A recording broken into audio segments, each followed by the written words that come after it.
non, je n'ai pas besoin de toi. De toutes les façons, je suis plus grand que toi. Je suis plus beau, je suis plus gros. Manque seulement le petit doigt dans ta main. Tu comprendras comment dans sa grandeur, dans sa hauteur, comment il deviendra handicapé. Ça veut dire que tu as besoin de ton frère.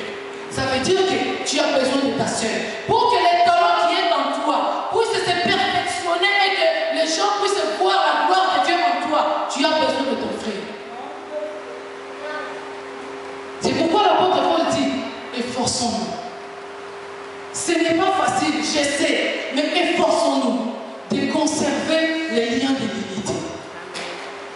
L'effort que l'Église doit fournir, si nous devons travailler notre être, si nous devons travailler notre personnalité, si nous devons travailler notre dynamisme, c'est de manière à ce que nous puissions conserver les liens de l'unité. Et nous devons faire cela afin qu'il règne la paix autour de nous. Parce que là où il n'y a pas la paix, rien n'est bon de se faire.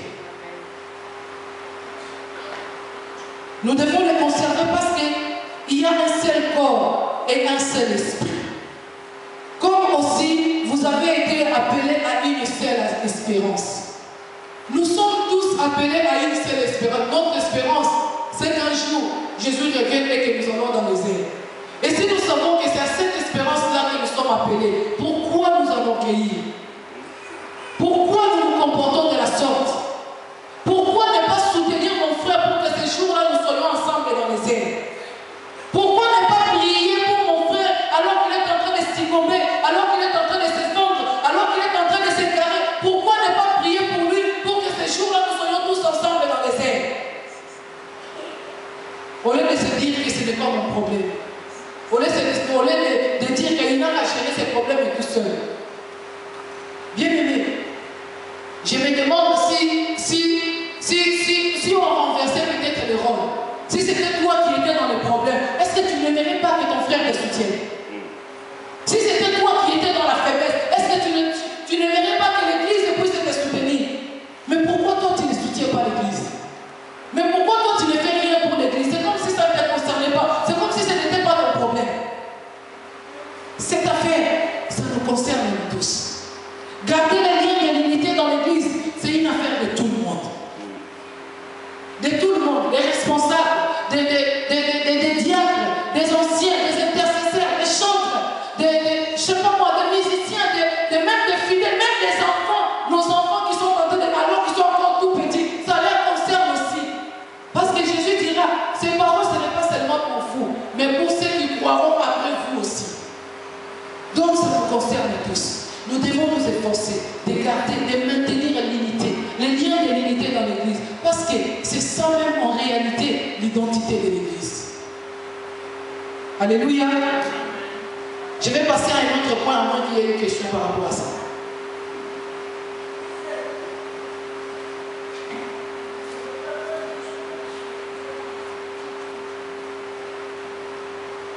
Amen. Oui. Je voulais savoir l'unité de l'esprit. Est-ce que ça ne veut pas dire, bon, on est dans l'église, supposons que on sache par exemple qu'un frère ou une sœur est dans le péché. On parle de l'unité de l'esprit. Hein. Et on sait qu'un frère ou une sœur est dans le péché. Est-ce que dans l'état de péché de la sœur, est-ce qu'on peut être uni en esprit avec cette personne qui est dans le qui vraiment traverse des mots et de faiblesse, on va dire? Dans quelle mesure, dans ce cadre-là, est-ce qu'on peut être en unité de l'esprit? Est-ce qu'il y a, je sais pas, est-ce que ça ne crée pas un blocage? Est-ce que... Voilà, merci maman. Nous avons une sœur qui vit dans l'état de péché. Par rapport à l'unité de l'esprit, cela ne veut pas dire que nous, je venais de le dire tout à l'heure, même si nous ne cautionnons pas, même si nous ne partageons pas, nous ne sommes pas d'accord à ce que la sœur a fait, mais cela ne veut pas dire que nous allons la laisser dans cette situation. Parce que nous voulons conserver l'unité de l'esprit. Donc, nous devons faire de tout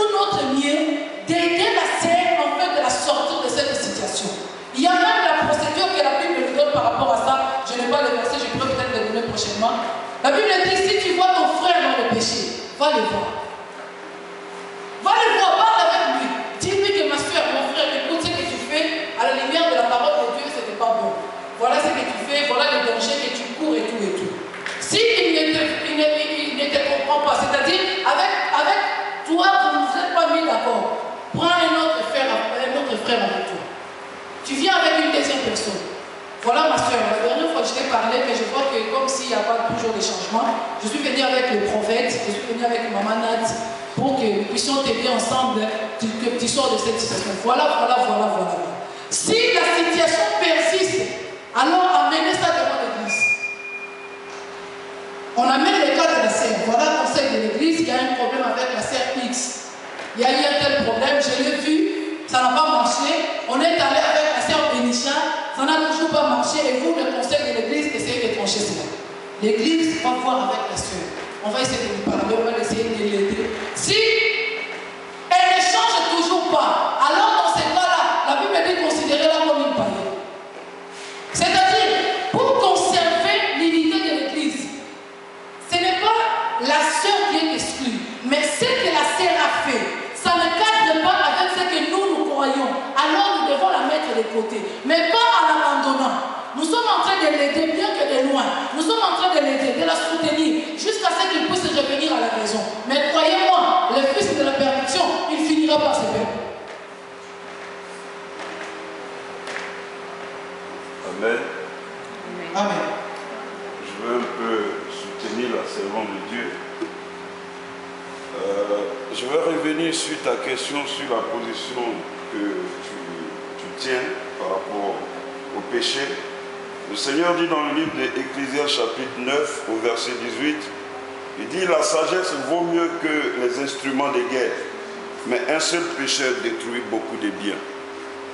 Donc quand quelqu'un est dans le péché, il a détruit beaucoup de choses dans la vie de l'Église. Et l'Église ne cautionne pas le péché. Mais le Seigneur dit ceci, dans le livre de Matthieu chapitre 18, il dit, si ton frère, à partir du verset 15, si ton frère a péché, va et reprends-le entre toi et lui seul. S'il t'écoute, tu as gagné ton frère. Donc c'est cet état d'esprit que nous devons manifester quand un frère ou une sœur est dans le péché. Nous devons chercher à gagner cette personne parce que cette personne est perdue. Et nous devons racheter cette personne comme Jésus est venu nous racheter du péché. Donc c'est cet esprit qui doit nous animer. Mais il y a une seule chose, c'est la manière dont nous reprenons la personne qui est très importante. Et c'est pourquoi l'apôtre Paul parle de reprendre la personne avec douceur. Donc, il y a là un problème. Si nous n'avons pas la bonne manière de reprendre la personne peut s'enfermer sur elle-même, elle peut refuser cette vérité que nous voulons partager avec elle. Amen. Amen. Alors le Seigneur dit, mais s'il ne t'écoute pas, prends avec toi une ou deux personnes, afin que toute l'affaire se règle sur la déclaration de deux ou de trois témoins.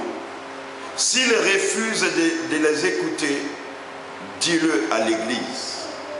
Et s'il refuse aussi d'écouter l'Église, qu'il soit pour toi comme un païen et un publicain. Amen. Amen. Donc il y a une procédure. Gloire à Dieu. Amen. Pas bien, vous avez une question? Non, c'était la même chose que vous voulez. D'accord. Nous pouvons passer à autre chose?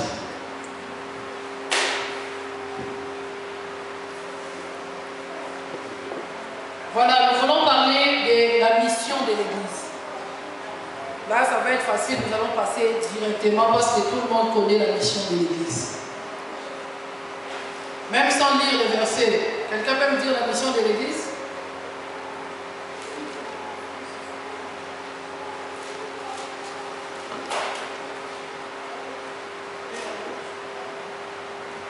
La mission de l'Église.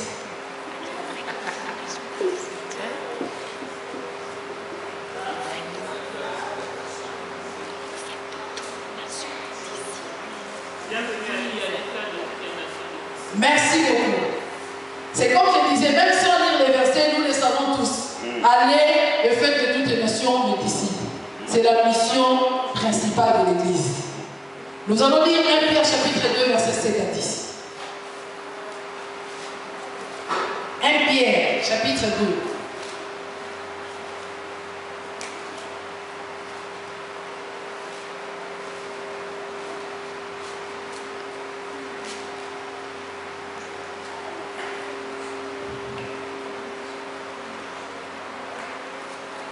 Nous commençons au verset 7 jusqu'à verset 10. Lisons la parole de Dieu. Amen. Il dit, l'honneur est donc pour vous qui croyez. Même pour les incrédules, la pierre qu'ont rejeté ceux qui bâtissaient est devenue la principale de l'homme, et une pierre d'achoppement et un rocher de scandale. Ils s'y heurtent pour n'avoir pas cru à la parole, et c'est à cela qu'ils sont destinés.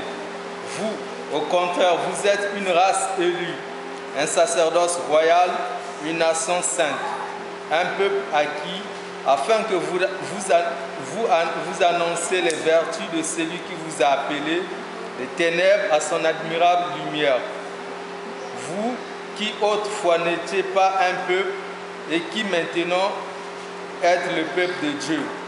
Vous qui n'avez pas obtenu miséricorde et qui maintenant avez obtenu miséricorde. Merci beaucoup. L'apôtre Pierre est en train de définir un peu, si je peux dire ainsi, un peu dans la profondeur, la mission de l'Église. C'est vrai, Jésus a dit, allez et faites de toutes les nations mes disciples. Et ça, c'est la vision, la mission globale, la mission principale de l'Église. Mais ceux qui sont déjà devenus disciples, parce qu'il a dit, allez et faites de toutes les nations mes disciples. Moi, je prends maman Riette, elle vient et devient disciple. Je prends le prophète César, il devient disciple. Maintenant, ceux qui sont déjà devenus disciples, qu'est-ce doivent-ils faire? C'est ce que l'apôtre Paul dit. Honneur donc pour vous qui croyez. Est-ce que tu sais que tu es honoré? Le fait seulement que tu es qui en Jésus, tu es honoré. L'apôtre Pierre dit honneur à vous. Honneur est donc pour vous qui croyez. Mais pour les incrédules, la pierre qu'ont rejeté ceux qui bâtissaient est devenue la principale de l'âme. Et une pierre d'achoppement et un rocher de scandale. Pour ceux qui ne croient pas, on n'a même pas besoin de faire commentaire pour elles, on s'en fout d'elles. Nous, on parle pour nous qui croyons. La Bible dit, vous au contraire, vous êtes une race élue, un sacerdoce royal, une nation sainte, un peuple acquis. Pourquoi tout cela? Afin que vous annonciez les vertus de celui qui vous a appelé des ténèbres à son admirable lumière. Alléluia. Alors que nous avons ici à faire les nations les disciples, alors que parce que l'Église en fait est constituée de disciples, maintenant, nous qui sommes déjà des disciples, la Bible dit, si nous sommes tous ces noms glorieux qu'on nous donne, une nation bénie, un peuple saint, une sacerdoce royale, c'est pour que nous annoncions les vertus de celui qui nous a appelés. Amen. Alléluia. Amen. Autrefois, alors que Dieu était encore dans sa démarche pour finalement que l'Église arrive, il a parlé à Israël. Israël aussi pour Dieu était un peuple saint. Il a dit à Israël aussi, si vous marchez conformément à ce que je dis, vous serez une sacerdoce royale. Lisons cela un peu.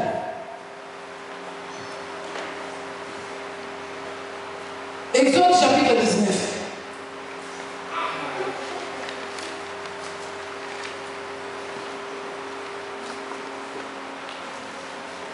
Exode 19, verset 6.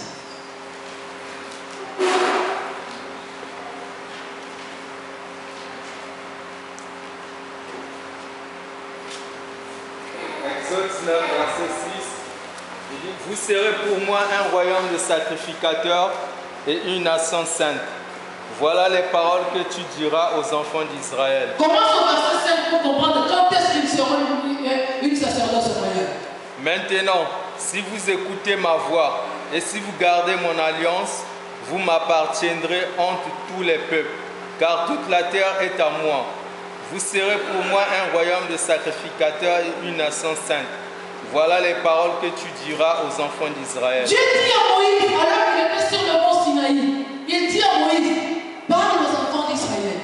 S'ils écoutent ce que je leur dis, s'ils gardent mon alliance, l'alliance que j'ai faite avec eux, si seulement ils pouvaient garder cette alliance, alors ils seront pour moi une sacerdoce. Deutéronome chapitre 7.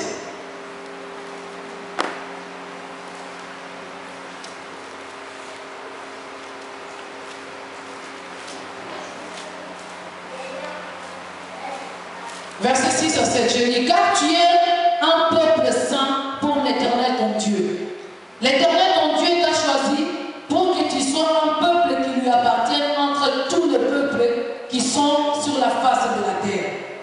Ce n'est pas parce que vous surpassez en nombre tout le peuple que l'Éternel s'est attaché à vous et qu'il vous a choisi, car vous êtes le moindre de tout le peuple. Mais parce que l'Éternel vous aime, parce qu'il a voulu tenir les serments qu'il avait fait à vos pères, l'Éternel vous a fait sortir de la main puissante, vous a délivré de la main de servitude, de la main de Pharaon, roi d'Égypte. Ça, je vois que ça répond encore à une question qui a été posée, je ne me rappelle plus par qui, pour dire pourquoi seulement Israël. Donc là, je crois que nous avons notre réponse. Et la Bible dit, c'est que